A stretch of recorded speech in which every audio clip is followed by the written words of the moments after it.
Hello aspirants, कैसे हो सब। तो स्वागत है अपने यूट्यूब चैनल पर एबी क्रैकिंग मंत्रा।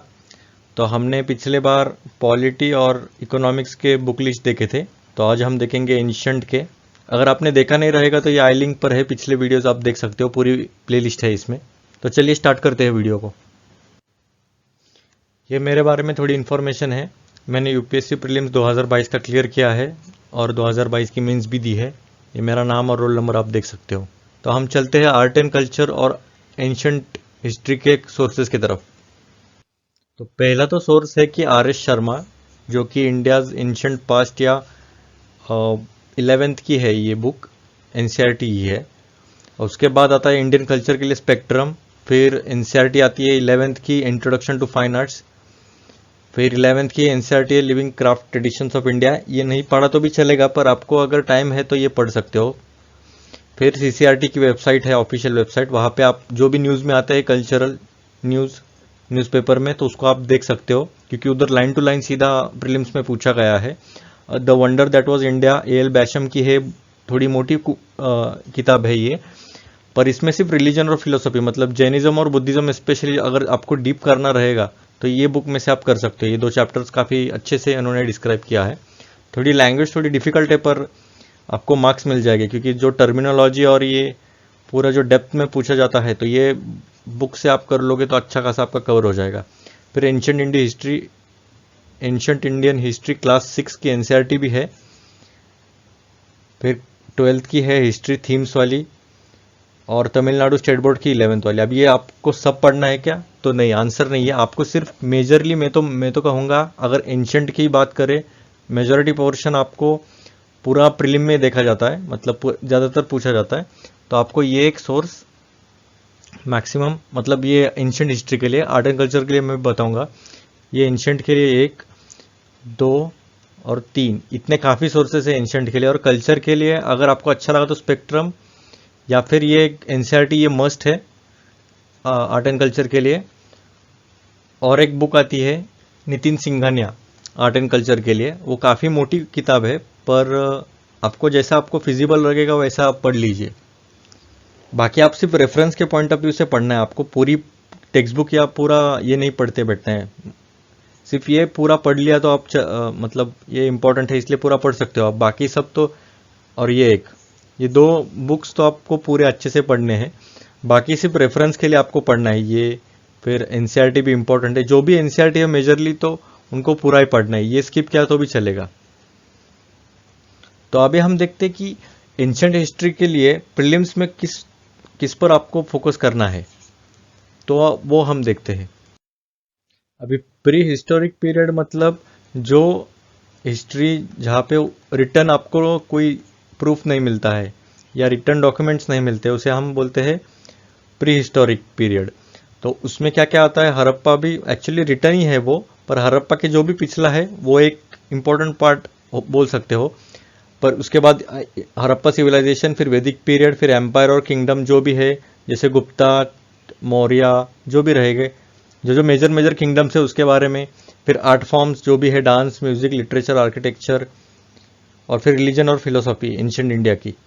तो इस पर ही ज़्यादातर फोकस रहना चाहिए। बाकी आपको कौन से राजा ने किसका ये किंगडम कैप्चर किया, फिर कौन सा राजा इसके बाद आया, ठीक है, वो जो मेजर राजा है उनका आपको क्रोनोलॉजी याद रखनी चाहिए, और बाकी जो छोटे छोटे लड़ाई होते हैं उनको आपको स्किप ही करना चाहिए। ये थीम्स पे ही पूरा फोकस रहना चाहिए आपका। और टर्मिनोलॉजी भी पूछते हैं, तो उसके ऊपर भी थोड़ा सा ध्यान रखना चाहिए। अभी हम देखते हैं यूपीएससी मेंस के क्वेश्चंस कैसे कैसे पूछे जाते हैं। जो मेंस के क्वेश्चन है वो मेजॉरिटी जो है वो आर्ट एंड कल्चर पे ही डिपेंडेंट रहते हैं। बहुत रेयरली उन्होंने कुछ पॉलिटिकल पूछा है, तो ये आर्ट एंड कल्चर के बेस पे ही रहता है। तो वो हम देखते हैं। पहला जो है 2021 का क्वेश्चन है, evaluate the nature of the bhakti movement and its contribution to Indian culture. मतलब जो भक्ति मूवमेंट है उसका नेचर कैसा था उसको डिस्क्राइब करना है, और उसका कंट्रीब्यूशन क्या था। मतलब दो सब हेडिंग हो जाएगी, एक नेचर और एक कंट्रीब्यूशन। तो दो सब हेडिंग के नीचे आपको पूरा ये आंसर लिखना है। इंट्रोडक्शन बोल सकते हो, भक्ति का स्टार्टिंग कैसे हुआ था, और उसको कनेक्ट करके आपको नेचर बताना है पूरा, फिर कंट्रीब्यूशन और फिर कंक्लूजन। तो ये हो गया 2021 का, और अभी के मेंस में जो क्वेश्चन आया तो उनका वो मतलब कंट्रीब्यूशन के बेसिस पे ही ज़्यादा फोकस रहता है। देखो तो मेन कंट्रीब्यूशन क्या है गुप्ता पीरियड और चोला पीरियड के इंडियन हेरिटेज और कल्चर में। तो उसके बारे में पहले तो आपको बताना चाहिए कि गुप्ता पीरियड में क्या क्या इंडियन हेरिटेज और कल्चर है, फिर चोला पीरियड में क्या क्या इंडियन हेरिटेज और कल्चर है। लगा तो आप इसमें मैप भी ड्रॉ कर सकते हो। ये थोड़ा खराब आ गया, पर ये चोला पीरियड ये नीचे था, गुप्ता पीरियड नॉर्थ में था, तो ऐसे भी बता सकते हो आप। फिर उसके बारे में जो इंडियन हेरिटेज और कल्चर है जैसे, तो इसके बारे में ये पूरा ये बताना था, 2 सब हेडिंग के अंडर ये सब बताना था। तो अभी हम देखते हैं प्रीलिम्स में क्या क्या क्वेश्चन पूछे गए हैं।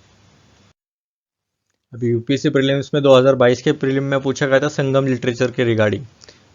तो संगम लिटरेचर के रिगार्डिंग जो है एंशिएंट साउथ इंडिया में, उसके बारे में कौन सा स्टेटमेंट करेक्ट है। तो Sangam poems are devoid of any reference to material culture. अभी डिवाइड ऑफ एनी रेफरेंस, यही एक्सट्रीम थोड़ा स्टेटमेंट जाता है, और टू मटेरियल कल्चर ऐसा होगा ही नहीं कि मटेरियल कल्चर के रिगार्डिंग उन्होंने कुछ बताया नहीं होगा। तो ये स्टेटमेंट तो काफ़ी एक्सट्रीम, इसलिए हम इसे एलिमिनेट करते हैं। फिर आता है social classification of varna was known to Sangam poets. ठीक है, मतलब क्लासिफिकेशन हो सकता है, इनको मालूम हो सकता है, इसे हम होल्ड पे रखते हैं। फिर Sangam poems have no reference to warrior ethic. अब ऐसा तो नहीं हो सकता कि वॉरियर के बारे में उन्होंने कुछ बताया नहीं होगा, तो ये थोड़ा एक्सट्रीम जा रहा है और नेगेटिव भी है, तो इसलिए इसे हम एलिमिनेट करते हैं। फिर Sangam literature refers to magical forces as irrational. अभी ये थोड़ा नेगेटिव ही जा रहा है, इरेशनल बता रहे हैं कि मैजिकल फोर्सेस जो है वो इरेशनल है, तो चांसेस कम ही होते हैं, क्योंकि जो साउथ का जो कल्चर है वो ज़्यादातर तो मैजिक और रिलीजन और बिलीफ पे ही है। मतलब मेजॉरिटी तो बोल सकते हो कि सुपरस्टिशन पे ज़्यादा फोकस था पहले, मतलब काफ़ी पुराना है ये, एंशिएंट साउथ इंडिया की बात कर रहे हैं, इसलिए हम बोल सकते हैं ये भी गलती है। तो आंसर हो गया बी। तो अगर आप थोड़ा सा नेगेटिव एलिमेंट भी आपने अगर चेक किया तो आपको आंसर मिल जाएगा। उसके बाद आता है 2021 का प्रीलिम्स का क्वेश्चन देखते हैं, इसमें से कौन सा सही है। अब ये पूरा फैक्चुअल क्वेश्चन है कि अजंता केव जो है वो वगैरह रिवर पर है, फिर सांची स्तूपा, चंबल, पांडुलेना केव्स, नर्मदा रिवर, अमरावती स्तूप, गोदावरी रिवर। इसमें से यही निकालने आ सकता है हमें कंक्लूजन कि जो भी मेजर केव्स है या स्तूपा है, तो उसके आजू बाजू का पूरा सराउंडिंग आपको मालूम होनी चाहिए। मतलब जैसे कि हिल्स हो गए, माउंटेन रेंज हो गए, फिर रिवर्स हो गए। अब इसमें तो पूरा रिवर के ऊपर ही पूछा है, तो जो मेन जो केव्स या श्राइन्स है, तो उसके रिगार्डिंग थोड़ी सी आजू बाजू की जो अगर आपने जोग्राफिकल लोकेशन देखा तो वो आपको अच्छे से याद हो जाएगा। और इसका आंसर 1 है, Ajanta cave lie in the gorge of Waghora river. आगे हम देखेंगे मिडावल हिस्ट्री के कौन से सोर्सेस होने चाहिए, और ऐसी वीडियोस के लिए सब्सक्राइब कीजिएगा। टेलीग्राम चैनल भी है मेरा, वो लिंक दिया है डिस्क्रिप्शन में, आप देख सकते हो। वहाँ पर पूरी PDF मैं अपलोड करते रहता हूँ। और ऐसे ही लाइक करिए, शेयर करिए, सब्सक्राइब करिए। Thank you.